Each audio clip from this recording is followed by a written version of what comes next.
제4장. 예수께서 성령의 충만함을 입어 요단강에서 돌아오사 광야에서 40일 동안 성령에게 이끌리시며 마귀에게 시험을 받으시더라. 이 모든 날에 아무것도 잡수시지 아니하시니 날수가 다함에 줄이신지라. 마귀가 이르되, 네가 만일 하나님의 아들이거든 이 돌들에게 명하여 떡이 되게 하라. 기록된 바 사람이 떡으로만 살 것이 아니라 하였느니라. 마귀가 또 예수를 이끌고 올라가서 순식간에 천하 만국을 보이며 이르되, 이 모든 권위와 그 영광을 내가 네게 주리라. 이것은 내게 넘겨준 것이므로 내가 원하는 자에게 주노라. 그러므로 네가 만일 내게 절하면 다 내 것이 되리라. 기록된 바 주 너의 하나님께 경배하고 다만 그를 섬기라 하였느니라. 또 이끌고 예루살렘으로 가서 성전 꼭대기에 세우고 이르되, 내가 만일 하나님의 아들이거든 여기서 뛰어내리라. 기록되었으되 하나님이 너를 위하여 그 사자들을 명하사 너를 지키게 하시리라 하였고, 또한 그들이 손으로 너를 받들어 내 발이 돌에 부딪히지 않게 하시리라 하였느니라. 주 너의 하나님을 시험하지 말라 하였느니라. 마귀가 모든 시험을 다한 후에 얼마 동안 떠나니라. 예수께서 성령의 능력으로 갈릴리에 돌아가시니 그 소문이 사방에 퍼졌고 친히 그 여러 회당에서 가르치심에 무사람에게 칭송을 받으시더라. 예수께서 그 자라나신 곳 나사렛에 이르사 안식일에 늘 하시던 대로 회당에 들어가사 성경을 읽으려고 서심해 선지자 이사야의 글을 들이거늘 책을 펴서 이렇게 기록된 데를 찾으시니, 주의 성령이 내게 임하셨으니 이는 가난한 자에게 복음을 전하게 하시려고 내게 기름을 부으시고 나를 보내사 포로된 자에게 자유를, 눈먼 자에게 다시 보게 함을 전파하며 눌린 자를 자유롭게 하고 주의 은혜의 해를 전파하게 하려 하심이라. 책을 덮어 그 맡은 자에게 주시고 앉으시니 회당에 있는 자들이 다 주목하여 보더라. 이에 예수께서 그들에게 말씀하시되, 이 글이 오늘 너희 귀에 응하였느니라. 그들이 다 그를 증언하고 그 입으로 나오는 바 은혜로운 말을 놀랍게 여겨, 이 사람이 요셉의 아들이 아니냐? 너희가 반드시 의사야 너 자신을 고치라 하는 속담을 인용하여 내게 말하기를, 우리가 들은 바 가버나움에서 행한 일을 네 고향 여기서도 행하라 하리라. 내가 진실로 너희에게 이르노니 선지자가 고향에서는 환영을 받는 자가 없느니라. 내가 참으로 너희에게 이르노니 엘리야 시대에 하늘이 3년 6개월간 닫히어 온 땅에 큰 흉년이 들었을 때 이스라엘에 많은 과부가 있었으되 엘리야가 그중 한 사람에게도 보내심을 받지 않고 오직 시돈 땅에 있는 사렙다의 한 과부에게 뿐이었으며, 또 선지자 엘리사 때에 이스라엘에 많은 나병 환자가 있었으되 그 중에 한 사람도 깨끗함을 얻지 못하고 오직 수리아 사람 나아만 뿐이었느니라. 회당에 있는 자들이 이것을 듣고 다 크게 화가 나서 일어나 동네 밖으로 쫓아내어 그 동네가 건설된 산낭떠러지까지 끌고 가서 밀쳐 떨어뜨리고자 하되, 예수께서 그들 가운데로 지나서 가시니라. 우리 성도의 신앙생활 가운데 늘 하나님의 은혜를 누리고 또 그 가운데 일상을 살면서 평탄의 삶을 살아갈 수만 있다면 우리의 삶은 그야말로 순적하기만 할 겁니다. 그러나 실상 우리가 살아가는 삶 속에서는 늘 하나님의 은혜만이 아닌 세상의 도전도 있고 또 죄의 유혹도 있어서 때로는 우리의 마음이 무거워지기도 하고 때로는 삶에 지쳐 넘어지는 때도 있다는 것을 우리는 인정할 수밖에 없습니다. 때문에 우리가 바라보고 소망해야 될 대상이 있다면 바로 예수 그리스도이십니다.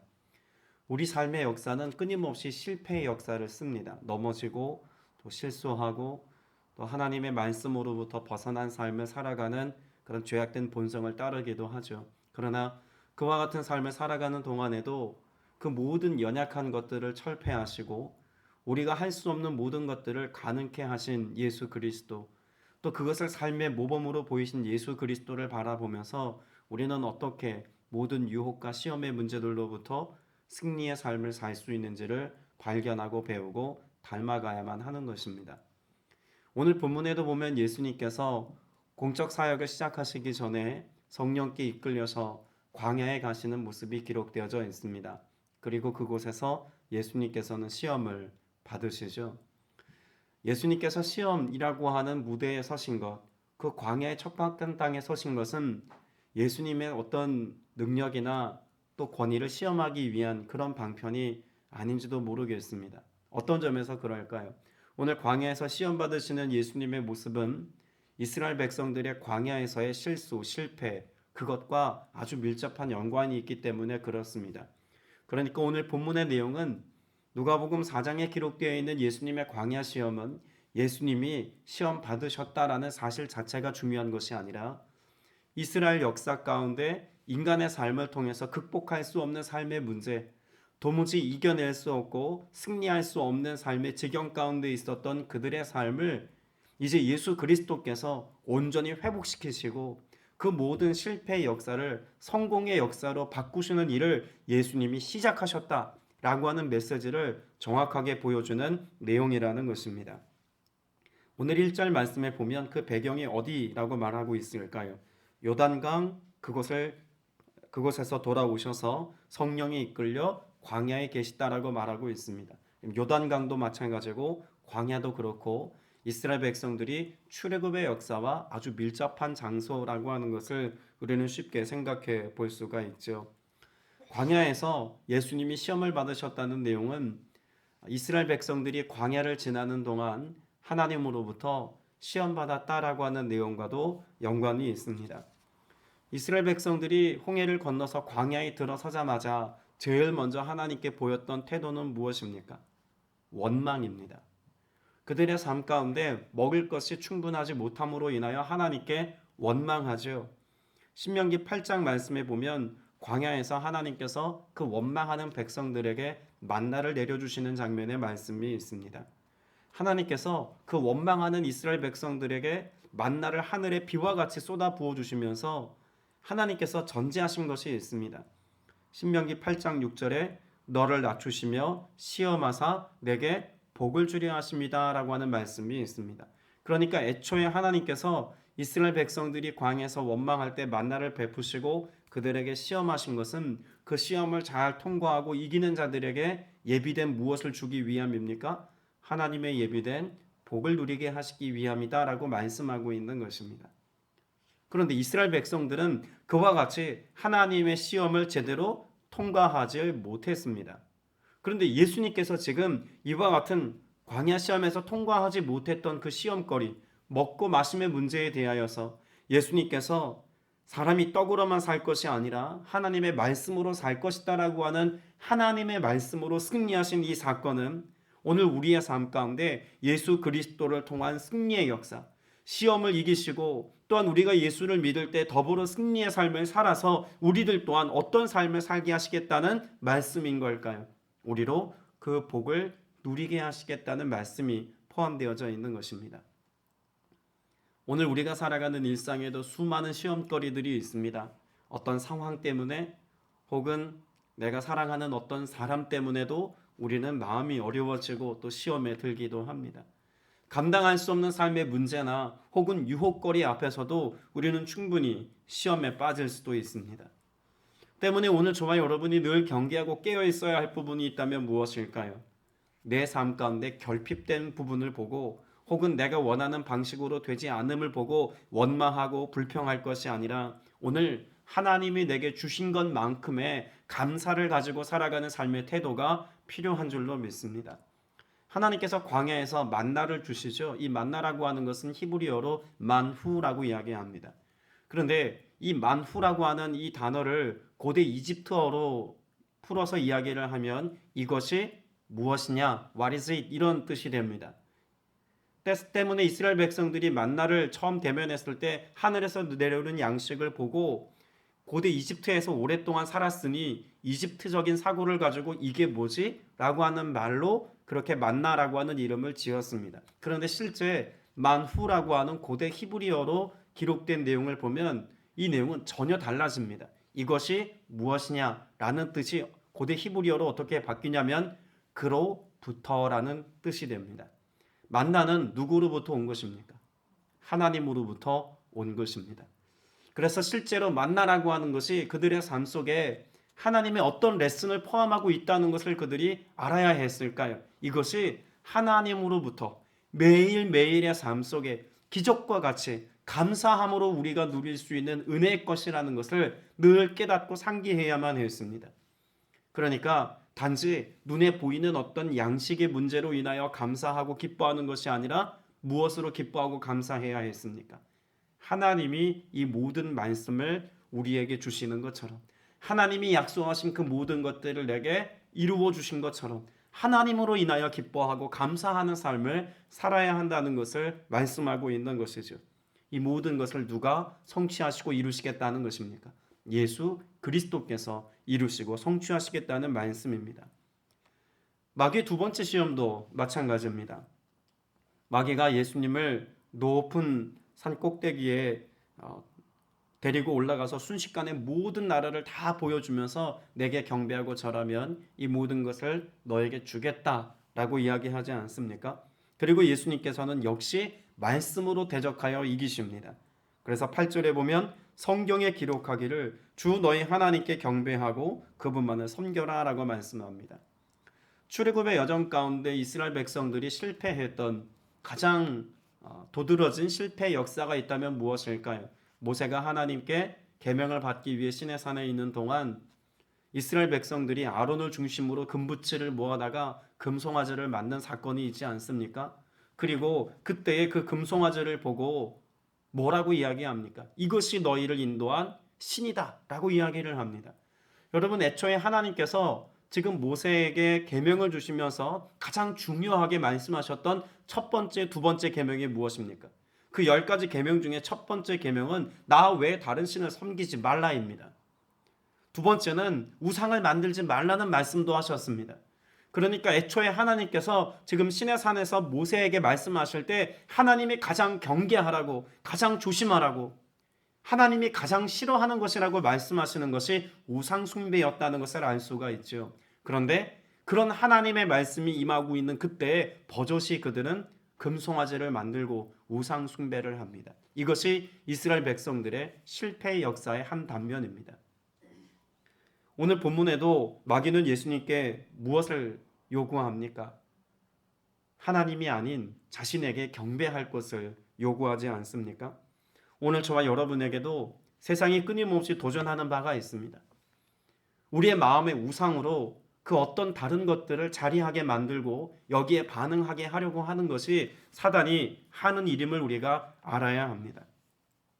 날마다 주시는 하나님의 은혜에 감격하고 감사하고 그 공급자가 하나님이라는 사실을 우리가 믿고 안다면 반드시 우리의 삶 가운데는 그 하나님께 대한 경배와 찬양이 있어야겠죠. 하나님이 내게 행하시고 하나님이 내게 베푸신 것들에 대한 감사, 우리는 그것을 가지고 오늘 또 예배하는 삶을 살 수 있는 것입니다. 사단은 끊임없이 우리의 삶 가운데 우상을 만들어 놓고 결국 우리로 하여금 무엇하지 못하게 하려고 한다는 것을 알 수 있을까요? 하나님께 나아가 경배하고 예배하는 삶을 살지 못하도록 끊임없이 역사한다는 것을 분명히 알아야만 합니다. 에베소서 말씀에 보면 우리의 옛사람의 삶의 모습을 어디에 빗대어 설명하고 있을까요? 옛사람에 빗대어 설명하는 구절이 있습니다. 에베소서 4장 22절에 너희는 유혹의 욕심을 따라 썩어져가는 구습을 따르는 옛사람을 벗어버리고 라고 말씀하고 있죠. 우리의 삶의 특징은 어디에 있습니까?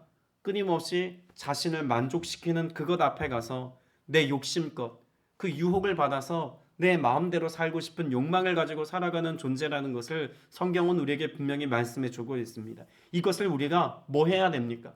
하나님의 능력과 권세로 벗어던진 삶을 살아야 합니다.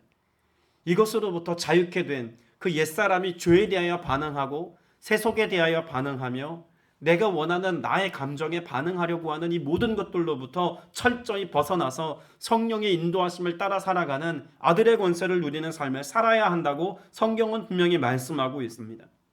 그런데 우리의 삶이 자꾸 유혹에 빠지는 이유가 있다면 무엇일까요? 그렇게 욕심에 이끌려 살아가듯 유혹에 빠지고 또 내가 얻을 수 있는 그 어떤 것이라면 이것을 얻기 위해서 어떤 대가 지불이라도 하겠다는 그런 결연함으로 세상의 것에 마음 뺏기고 살아가는 이유는 우리의 삶에 기도가 부진하기 때문에 그렇습니다. 아니, 기도가 있다 할지라도 기도가 충분하지 못하기 때문일 수도 있습니다. 누가복음 22장에 보면 예수님께서 십자가를 지시기 전 제자들을 데리고 감람산에 가시죠. 그리고 그곳에서 제자들과 함께 기도하기를 요청하십니다. 예수님의 제자들은 예수님과 함께 기도하는 자리에 있었지만 예수님의 말씀 앞에서 그들이 함께 깨어 기도하지 못했습니다. 예수님께서 그들에게 기도하라고 말씀하신 이유를 뭐라고 성경에 기록하고 있냐면 누가복음 22장 40절에 그들에게 이르시되 유혹에 빠지지 않게 기도하라 라고 말씀하고 있습니다. 우리가 유혹으로부터 승리의 삶을 살 수 있는 가장 완벽한 방법이 있다면 기도입니다. 우리를 유혹하고 미혹하고 우리로 하여금 하나님으로부터 떠난 삶을 살게 만들려고 하는 사단의 모든 수작에 대하여서 우리가 승리하는 삶을 살자면 반드시 깨어서 기도해야 합니다.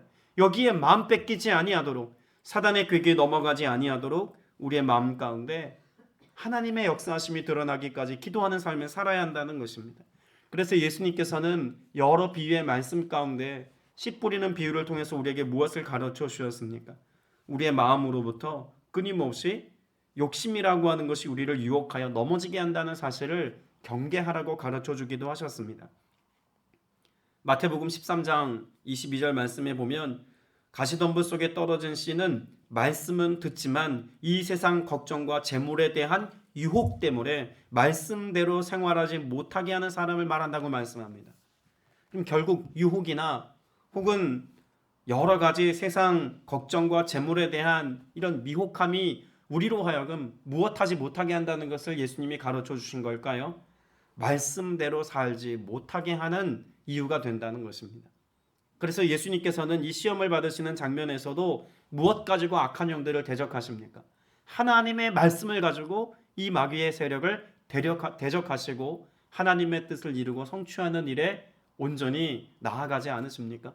그럼 결국 오늘 이 하루를 살아가면서 우리가 세상의 것에 더 집중하고 또 세속의 것들을 얻고 누리는 삶을 살아가는 것보다 무엇에 더 마음을 두고 또 실천력을 가지고 살아야 하겠습니까? 주님의 말씀입니다. 유혹과 미혹함이 우리 안에 하나님께서 두신 말씀이 자라지 못하도록 열매 맺지 못하도록 역사하고 있다는 것을 알았다면 오늘 이 하루를 살면서 하나님의 말씀이 우리의 삶의 열매가 되도록 그 말씀대로의 삶을 실천하고 성실하게 이루는 삶을 살아가는 것이 너무나 중요하지 않겠습니까? 어제 주일 말씀을 나누면서도 우리가 반드시 지켜야 할 두 가지를 나누었습니다. 우리는 하나님의 말씀을 지키는 삶을 살아야 하고 무릇 지킬 만한 것 중에 더욱 내 마음을 지키는 삶을 살아야 한다는 것을 나누었습니다. 이 모든 것을 통해서 결국 무엇이 이루어지기 때문에 그럴까요? 하나님과의 관계 안에서 하나님께서 기뻐하시는 일들을 이루는 삶을 살 수 있기 때문에 그렇습니다. 우상 숭배했던 그런 이스라엘 백성들의 모습을 한번 보십시오. 결국 그 우상을 만들고 그 앞에서 그들의 유흥을 즐기고 그 신 앞에서 그들이 죄악된 삶의 모습을 보였던 것은 결국 그 중심에 주권자, 통치자 하나님이 있는 것이 아니라 누가 있었기 때문에 그렇습니까? 나 자신이 높임 받고자 하는, 자기 만족에 치우친 삶을 살고자 하는 인간의 욕망이 그 중심에 있었다는 것을 우리는 결코 잊어서는 안 될 것입니다. 그래서 히브리서 3장 13절에도 말씀하죠. 오직 오늘이라 일컫는 동안에 매일 피차 권면하여 누구든지 너희 중에 죄의 유혹으로 완고하게 되지 않도록 하라 라고 말씀하고 있습니다. 여러분, 죄가 우리의 마음 가운데 역사해서 우리를 유혹하고 미혹한 결과가 뭐라고 말씀하고 있냐면 우리의 마음이 딱딱하게 굳어지는 완고함에 이르게 된다고 말씀합니다. 그럼 여기 완고하다라고 하는 것이 고집스럽다 이런 의미를 담고 있지 않습니까? 어떤 고집스러움일까요? 하나님의 말씀대로 살고자 하는 의지를 꺾어버리고 도리어 내 고집대로 하고자 하는 인간의 고집스러움을 가지고 살게 만들려고 하는 것이 죄의 유혹이라는 것입니다. 때문에 우리가 죄의 유혹 가운데 넘어지지 않으려면 눈에 보이는 것이 아니라 보이지 않는 하나님의 것을 취하는 더욱더 영적인 삶을 선택할 수 있는 믿음의 결연함이 우리 안에 있어야 한다는 것을 깨닫고 알아야겠죠. 마지막으로 마귀는 예수님을 이렇게 시험합니다. 성전 꼭대기에 세우고 여기에서 뛰어내려 보아라. 여러분, 예수님에 대한 마귀의 시험의 내용을 보면 결국 시험이라고 하는 것 자체에 대해서 우리가 주목해 볼 필요가 있습니다. 마귀가 예수님을 시험할 때 예수님께서 뭐라고 대적하시냐면 12절에 성경에 기록하기를 주 너의 하나님을 시험하지 말아라 라고 말씀하십니다. 여기 주 너의 하나님을 시험하지 말라라고 하는 말씀 속에서 우리가 취해야 될 가장 중요한 가치가 있다면 의심이라는 단어입니다. 왜 우리가 하나님을 시험하려고 들까요? 광야 이스라엘 백성들이 끊임없이 하나님을 시험하지 않습니까? 그들이 하나님을 시험하는 것은 그 마음에 무엇이 있기 때문에 그래요. 의심이라고 하는 것이 있기 때문에 정말 하나님이 그렇게 하실까? 정말 하나님의 은혜일까? 정말 하나님의 방편일까? 마음 가운데 의심이 있으니까 하나님을 시험하려고 드는 것입니다. 여러분, 민수기 20장 12절 말씀에 보면 이스라엘 백성이 가나안 땅에 들어가지 못한 이유를 두 가지로 설명하십니다. 첫째는 무엇 때문입니까? 너희가 나를 믿지 아니하고입니다. 의심이라고 하는 것 자체가 결국 무엇하지 못했다는 겁니까? 믿지 않았다는 것이죠. 하나님의 약속을 믿지 않은 것이고 하나님이 행하실 그 능력과 권세 있는 일들을 믿지 않은 것이고 이것이 오늘 내게 주어진 은혜임을 믿지 않은 것입니다. 이스라엘 백성들은 믿지 않았습니다. 더불어 그 믿지 아니함으로 인하여서 두 번째 뭐라고 말씀하시냐면 내 거룩함을 나타내지 않았다라고 말씀합니다. 믿을 때 무엇이 있습니까? 하나님이 행하시는 일이 내게 드러나고 나타나서 하나님의 거룩함을 드러내는 자로서의 소명에 합당한 삶을 살 수 있는 겁니다. 그런데 이스라엘 백성들은 그렇게 하나님을 믿지도 않았고 하나님의 거룩함을 나타내는 것에 있어서도 실패했습니다. 그 마음 가운데 의심이 있었기 때문이라는 것이죠. 예수님이 지금 이 모든 시험을 이기시면서 주 너희 하나님을 시험하지 말아라 라고 하는 메시지 안에는 오직 하나님을 전적으로 100% 의심의 여지 없이 신뢰해라 라고 하는 메시지가 담겨 있는 것입니다. 그때 우리의 삶 가운데 승리의 역사가 있다는 것을 예수님께서 마침표를 찍듯이 이 모든 유혹에 대해서 승리의 모습을 통해서 보여주고 있는 것 아닙니까? 오늘 저와 여러분이 이 하루를 살면서 역시 믿음으로 사셔야 합니다. 상황이 주는 두려움에 이끌려 나아가는 것이 아니라 내 삶 가운데 내가 만족스럽지 못한 어떤 상황과 형편, 나를 힘들게 하는 어떤 사람과 상황, 여기에 우리의 마음을 뺏기고 살아가는 것이 아니라 약속 있는 주님의 말씀, 또 우리에게 그 말씀을 성취하실 하나님에 대한 기대감을 가지고 믿음으로 오늘을 살아야 한다는 사실을 오늘 예수님이 가르쳐주고 계신 것이죠. 그러나 실상 우리의 삶은 다 어디에 기초하고 뿌리를 내려 산다고 말할 수 있을까요? 자기 생각, 내 마음에 옳은 대로 살고자 하는 인간의 죄악된 속성에 뿌리를 두고 있다는 것도 우리가 분별해야 합니다. 여러분, 그걸 어디에서 지금 잘 보여주고 있을까요? 예수님께서 가버나움에서 행하셨던 사역을 다 마치시고 자신이 자라신 동네 나사렛에 오셔서 사역을 감당하시는 내용이 뒷부분에 등장합니다. 그런데 여기서 예수님께서 안식일이 되어서 회당에서 말씀을 읽으시죠. 예수님께서 읽으신 말씀의 내용이 이사야에 기록되어 있는 말씀입니다. 이사야 61장에 기록되어 있는 내용을 주로 예수님이 지금 언급하시고 말씀하시는데 이 말씀에 대한 예수님의 교훈이 끝나자마자 회당에 모였던 사람들이 이 말씀을 듣고 어떻게 반응할까요? 28절 말씀에 보면 이 말씀을 듣고서 모두 화가 잔뜩 났다고 말합니다. 여러분, 이 말씀들을 한번 보세요. 우리가 읽은 그 말씀 내용 가운데 이사야 말씀을 인용하고 있는 여러 구절들이 과연 정말 화가 날 만한 내용들입니까? 16절 이하에 기록되어져 있는 그런 은혜의 해를 선포하고 있는 말씀에서도 사실 우리가 지금 보기에는 그렇게 화가 날 만한 내용이 없습니다. 그럼 두 번째 예수님께서 또 말씀하시는 24절 이하에 기록되어져 있는 내용을 보면 어떻습니까? 거기에는 과부에게 행하신 하나님의 기적, 또 나병 환자였던 나아만이 고침받는 그런 놀라운 하나님의 권능에 관하여 말하고 있습니다. 그런데 왜 화가 났을까요? 여러분, 24절 이하에 기록된 내용 때문에 지금 회당에서 말씀을 들은 사람들은 화가 났습니다. 말씀을 잘 보시면은요, 여기 기적을 경험한 사람들이 어떤 사람인지를 주목해야 합니다. 25절에 보면 엘리야 시대에 3년 6개월 동안 하늘이 닫혀서 온 땅이 기근이 심했을 때 하나님께서 과부를 돌보셨습니다. 그런데 지금 말씀하시면서 그 온 땅에 있는 이스라엘 백성들이 과부는 돌보지 않으셨지만 하나님이 엘리야를 통해서 누구를 돌보셨다고 말씀하나요? 시돈에 있는 사렙다 마을의 한 과부에게 돌봄을 주셨다고 말씀합니다. 그러면 지금 이 시돈 땅에 있는 사렙다라고 하는 지역이 어떤 땅일까요? 이스라엘의 적대 국가에 있는 이방 땅입니다. 자, 그러면 동일하게 지금 27절 이하에 기록되어 있는 엘리야 시대 나병 환자인 나아만이라고 하는 사람 역시 어떤 사람입니까? 시리아 사람입니다. 이스라엘의 적국입니다. 그 적국이기만 한 것이 아니라 이스라엘 백성들을 끊임없이 괴롭혔던 시리아입니다. 그리고 그 땅의 적장입니다. 장수였습니다. 그렇다면 이 사람은 하나님의 축복과 은혜를 받아서는 안 되는 사람이라고 하는 이해함이 있겠죠. 24절 이하에 기록되어 있는 시돈 땅 사렙다 과부도 이방 땅 적국에 있는 어떤 사람이고 27절 이하에 기록되어져 있는 시리아 사람 나아만 역시 적국에 있는 이방 사람입니다. 그러면 예수님이 하시는 말씀의 내용에는 무엇이 포함되어져 있는 것입니까? 하나님께서 이방인들을 구원하시기 위한 구원 계획이 오늘 너희 눈앞에 성취되었다라고 말씀하고 있는 것입니다. 이스라엘 백성들의 마음과 생각 가운데는 무엇이 있습니까? 내가 구원받고 내가 은혜 받고 내가 오늘 하나님의 축복을 누려야 되는데 그 축복이 이스라엘에게 있는 것이 아니라 내게 있는 것이 아니라 이방인들에게 이 축복이 흘러갔다는 메시지는 그들이 쉽게 동의할 수 없는 생각이었습니다. 그러나 여러분, 이것은 지금 누가 하려고 하시는 일입니까? 하나님이 이방 땅을 구원하시고 그 땅에도 하나님의 나라가 이루어지고 세워지기를 계획하신 하나님의 계획이고 하나님의 비전입니다.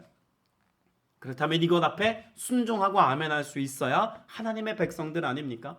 그런데 자기 생각과 다르다는 이유 때문에 하나님의 뜻 앞에서조차도 화를 잔뜩 냈던 것은 물론이거니와 그 예수를 낭떠러지로 떨어뜨리려고 했던 것이 지금 이들의 모습입니다. 우리의 삶이 이 모습과 닮아 있다는 것입니다.